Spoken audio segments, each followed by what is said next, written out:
Thank you, Madam Chair, and thank you for scheduling this important hearing today on Earth Day and to review the Land and Water Conservation Fund, which is one of our nation's most successful conservation programs. I want to say at the outset, I know my colleague Senator Wyden is unable to be here this morning because we are starting a markup in the Finance Committee on the Trade Promotion Act, which will also pull me away at some point in time this morning. But he is a big supporter of the Land and Water Conservation Fund, and he and I are co-sponsors of legislation to permanently reauthorize this and provide certainty to funding. In addition, his statement will add that to the record, and very much appreciate his leadership on that. In 50 years since this act was first put into law, and I should point out by Scoop Jackson of Washington State, and as a suggestion by then President Kennedy, and if you look at the original focus of the Land and Water Conservation Fund, it was really in the 60s as the country started to urbanize and to grow in population. People wanted to make sure that we were setting aside lands in those growing areas. So I'm sure for some of my colleagues that represent more rural states or less densely populated states, the concept of Land and Water Conservation Fund might not be as prevalent to them. But I can walk around the state of Washington today, particularly within Puget Sound, and point to various parks and recreation areas that exist within the urban center today that are great examples of preservation made possible by the Land and Water Conservation Fund. They have made the urban center a possible place to work and live and recreate. And that is what is so important to me about the Land and Water Conservation Fund.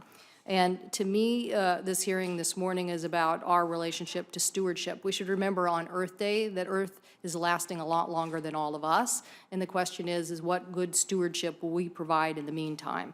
So this iconic program that has helped protect many of our nation's most iconic and most popular national parks and forests and public lands is, I think, a treasure in itself.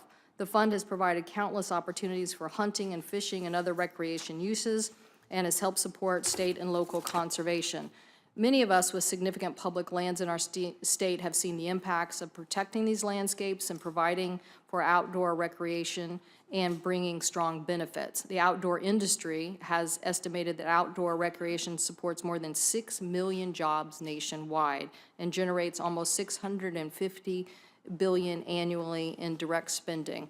I hate to say that I'm a frequent user of REI and probably have contributed somewhat to that number myself. In Washington State, visitors to federal lands in the state spent over $1.3 billion last year. So protecting our public lands is not only good for our environment, but also good for our economy.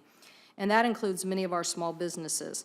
I think it is helpful to keep in mind the history of the Land and Water Conservation Fund and its funding mechanisms. A few years ago, the fund when it was enacted, it became clear that the initial funding sources would not be sufficient to fill the tremendous demand for land protection and for development of new recreational opportunities.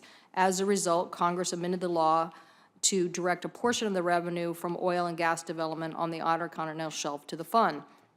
The concept behind linking OCS to the Land and Water Conservation Fund was based on the principle that a portion of revenues obtained from depletion of non-renewable resources belong to all Americans and should be dedicated to preserving other natural resources of lasting benefit to the nation. It was a sound concept then and is one that we should continue to adhere to today. But as the matter now stands, unless Congress acts to extend the authorization, the authority to credit the Land and Water Conservation Fund with OCS revenues will expire at the end of this fiscal year. That's less than 6 months from now. So I want to make clear that I will do everything I can to make sure that funding for one of the most successful conservation programs will not lapse. I've introduced legislation, as I mentioned, with Senator Wyden and others to permanently reauthorize the Land and Water Conservation Fund and to explore opportunities to move that legislation forward. There's already been a strong vote for the reauthorization of the Land and Water Conservation Fund earlier this year on the Senate floor, which I think is evidence that there is broad bipartisan support for this program. So I hope that today's hearing will be a good first step in helping us find a way forward towards reauthorization. I know there are concerns that our nation should not be acquiring land while land management agencies have backlogged and deferred maintenance. And observers of this committee know that the chairman and I always don't see eye to eye, but I hope that she and I can work through this issue. I do believe that, I don't believe that we have to choose between one or the other, and I hope that we can work together and find a solution. The National Park Service deferred maintenance backlog is the most often cited example of the agency's maintenance needs, and I agree we must find a way to increase maintenance funding, but it's a mistake to assume that only funding options we have between land and it is a mistake to assume that the only funding options we have are between land acquisition and maintenance. So, in fact, funding for maintenance is already authorized, and every year the land management agencies receive appropriations for maintenance activities, so there isn't a need to force maintenance activities to compete directly for the Land and Water Conservation Fund dollars. Nearly half of the Park Service estimated backlog is attributed to needed repairs for roads and highways within the national park. The single biggest improvement we could make in reducing the maintenance backlog would be to increase the funding level in the transportation bill for park roads. So I think it's also important for our colleagues to recognize that the fund is already a flexible program that offers many different tools to enable us to protect and improve public lands. The program is most well known for allowing federal land management agencies to acquire land within the boundaries of designated conservation areas for helping to protect wildlife habitat and providing new opportunities for hunting and fishing and recreation.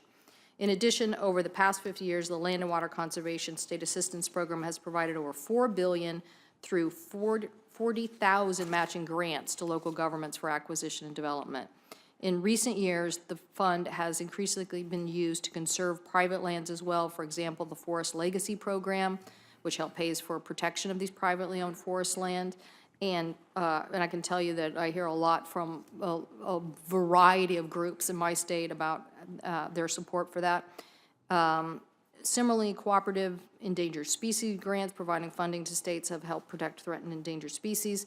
And furthermore, over the past decade, roughly half of the Land and Water Conservation Fund have been for conservation programs directed by state and local governments rather than traditional federal land acquisition. So I do want to say I support both federal and state programs, that I continue funding both federal and state programs. For those that are questioning whether the funds are being directed to the state program, I think it's important to